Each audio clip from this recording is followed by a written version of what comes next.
Hi, it's Dan with EUJuicers.com, and I'm here with a brand new product that I've been very interested in seeing, because this product is one of those few times where I get a chance to see something that's new, not just something that's an evolutionary step like a juicer with a wider mouth or a slightly stronger motor, but this is something with a whole new technology. If you think back with juicing, used to be centrifugal juicers were the standard, and then in the 90s, the slow juicing technology came out with horizontal juicers. That was a whole new revolutionary step. Then verticals came out, something like that. This represents something like that. This is the Vidia vacuum blender. And the difference, the big revolution that I'm saying, is that this uses vacuum technology to solve the problem of how do you get the oxidation out of your blended products. What this does, you see the design here. You see how it has these curved arch tops. This is functional actually. There's a vacuum pump inside here that will pull out the air, and you'll see that in a little bit. But first, I want to show you exactly what this product looks like, what it comes with. You see it comes in a red and a silver, and it comes with jars.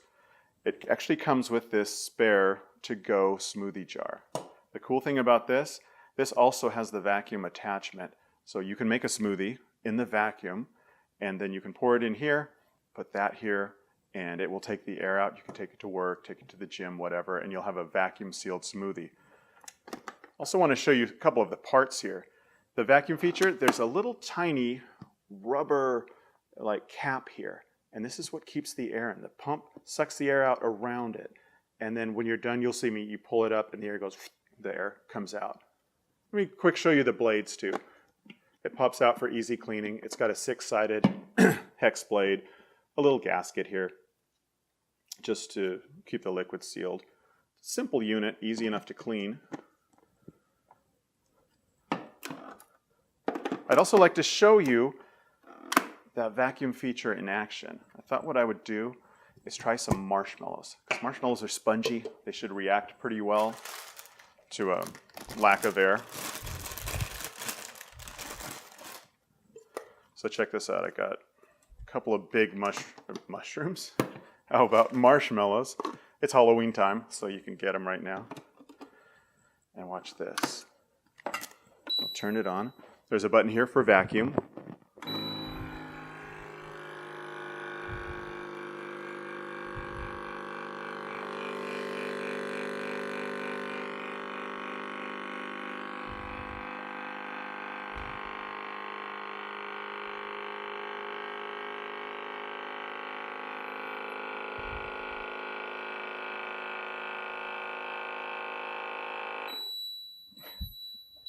For a minute, it looked like it was going to explode. They were expanding so much. There's also a vacuum seal up here on the top, just to release the jar.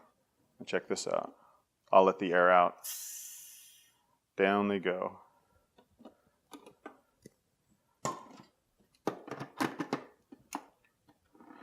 So it's a straightforward operation here. You see the controls.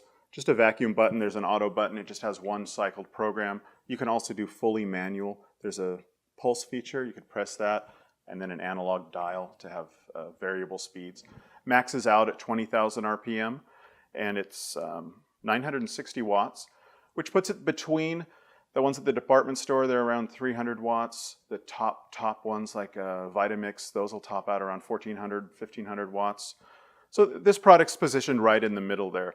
And one thing I did want to say, this is really focused on people who need that oxidation function. So if you're making a lot of smoothies, or if you're doing raw foods, things like that, this is great for that. I wouldn't use this personally to make things like nut butters or make flour. It's not really designed for that. I'd leave that to a Vitamix, or personally a nut butter, I'd make that in a horizontal juicer. So that's a first look at it, and I'm going to do some tests right now with some different produce. I brought a lot of things here, maybe starting with apples. So I'm going to try a little test here. Actually, 3 little tests with apples, tomatoes, and bananas. I'm going to put 1 apple in each blender with some water, because you need liquid to blend, and try it with and without the vacuum function. I'll use this guy without the vacuum. And theoretically, what should happen is those fibers should expand. Should be enough. Fibers should expand during the vacuum process, which means it should make a more smooth, consistent result from the blending. In theory, anyway. So we'll see. Let's put it in action.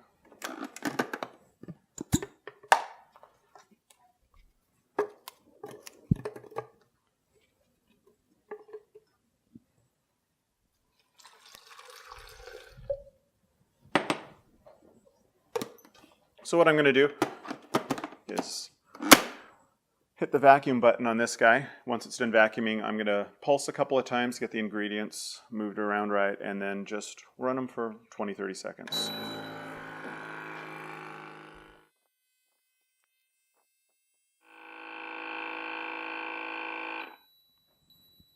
You'll notice it ran a little longer than with the marshmallows because there's more air to pull out of this jar here.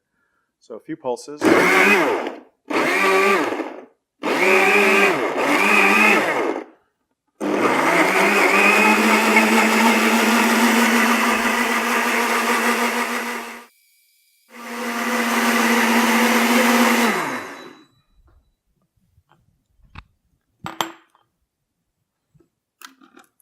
So first, see if I can pour it without getting it everywhere.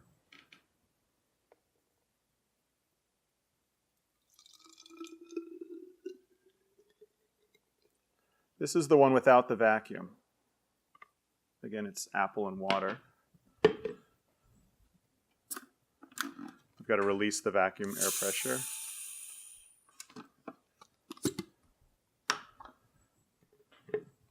And here's the one in the vacuum.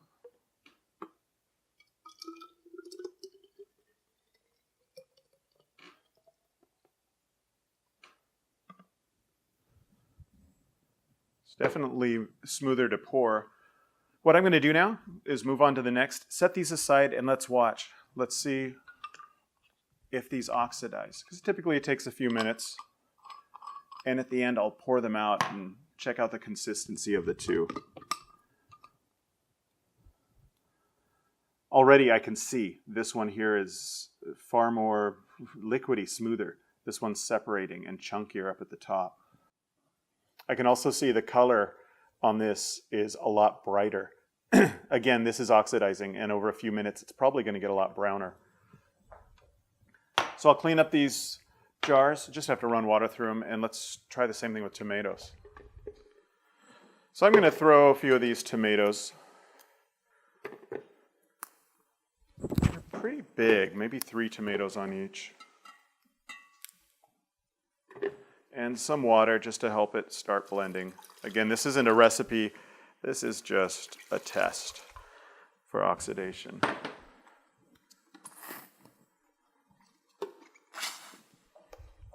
Again, non-vacuum side here, vacuum side here.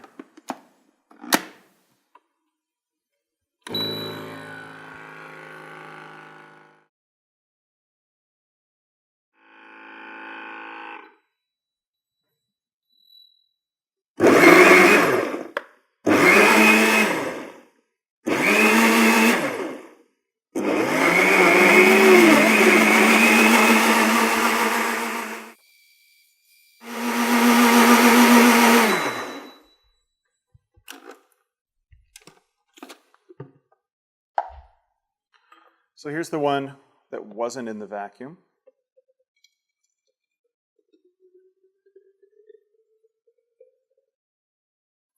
I do notice a lot of air bubbles, a lot of foam there. Let's see how the one looks in the vacuum.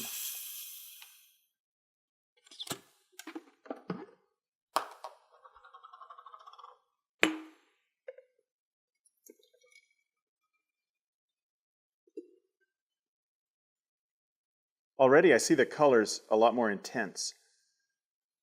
Again, that's because the oxygen was pulled out. Nothing's oxidizing. Consistency too. Wow, check that out.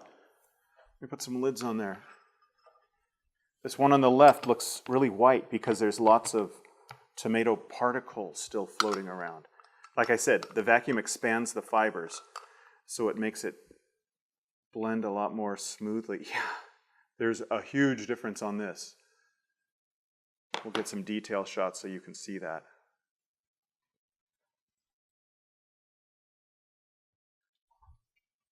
So I'll clean these guys out. Let's do the same thing with bananas.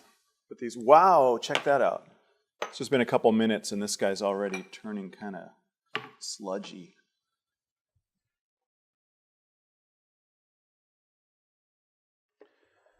So now the last oxidation test are bananas. I'm going to put 2 bananas and some water, again, just for ease of blending in each one. I think 2 should do it. And check out, you can see the tomatoes are already separating. Like dramatically separating. While the vacuum blended one is just staying completely consistent and has a really rich color.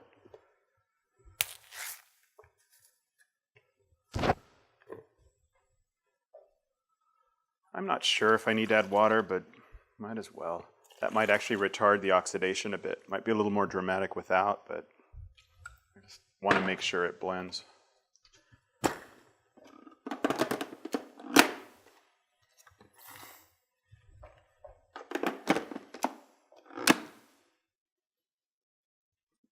Okay.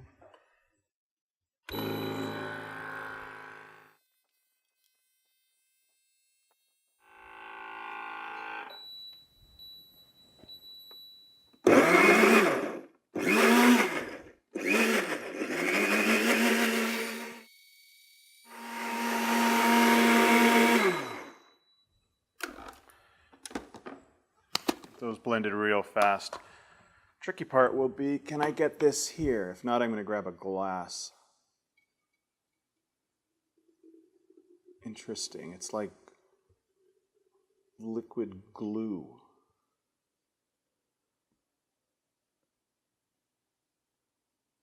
All right, successful.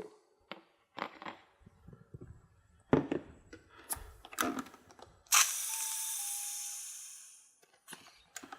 how did this guy do? Theoretically, this one should be like a darker, more banana-y color. Oh yeah, this one's a lot easier to pour too, as I pour it right down the front.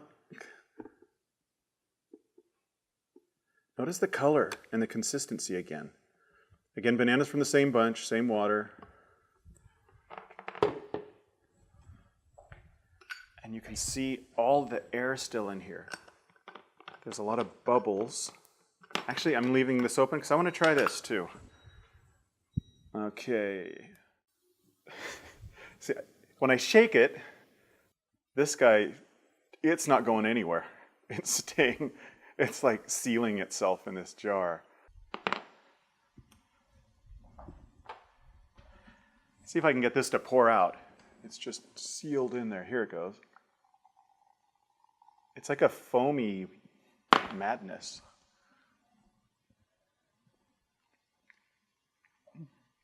Foamy banana.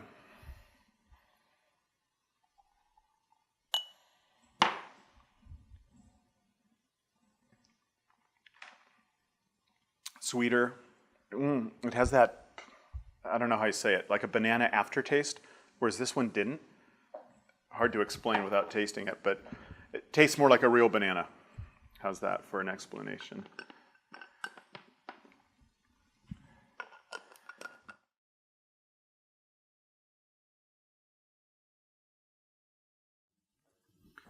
So finally, I'm going to try vacuum blending. I'm not going to compare, just one with a smoothie. What I'll do is just a basic smoothie recipe. I've got soy milk here. It's about 350 milliliters. Put in a handful of spinach. See how it does on greens. Put in a banana for some sweetness.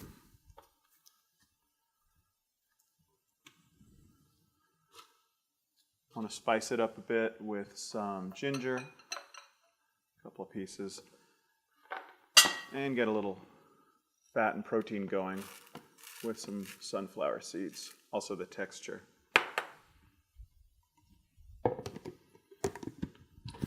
Hopefully I have enough liquid in there. If not, I can always add some more. I'm going to do the auto function. This has an auto blend. I hit this button, it'll vacuum, then it will do 3 pulses, and then it will do a certain length of speed. So let's see how that goes.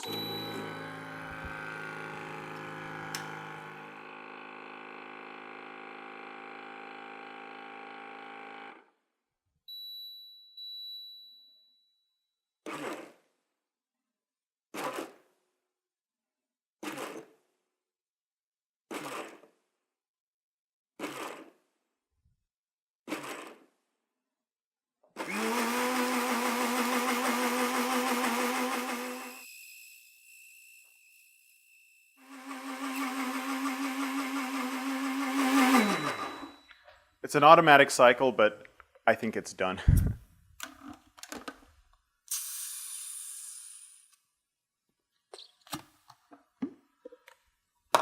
See how this looks. How foamy it is.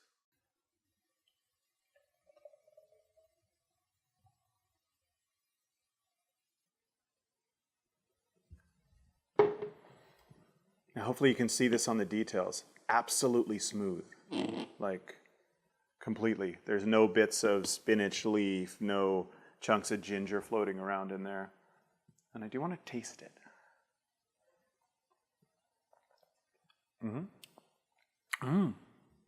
That's a good recipe. That ginger adds just enough, not too much. Yeah, that's really good. Super smooth, really sweet. And that's about it. Let's take a look. Let's see how things are going here. So here's the apples. It's probably 15 minutes later since I did that. So you have your choice of green apple or brown apple sludge.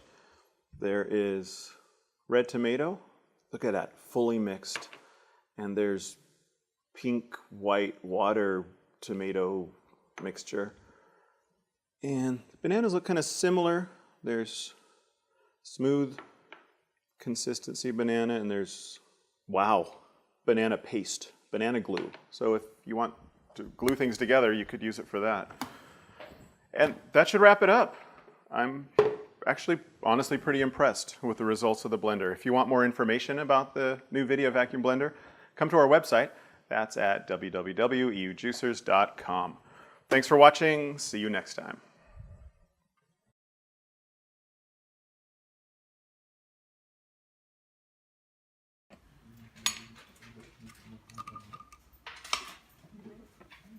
You can see in there, it's pretty cool.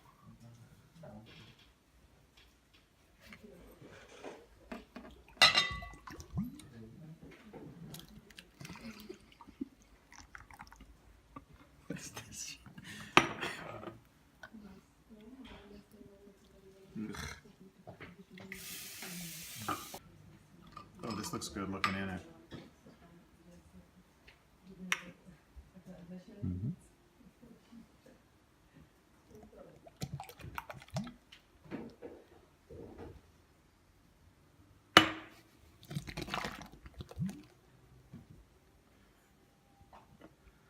Nice. I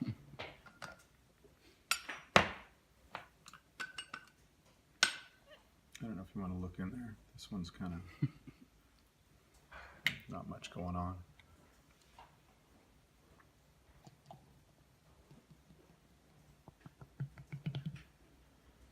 Banana baby food.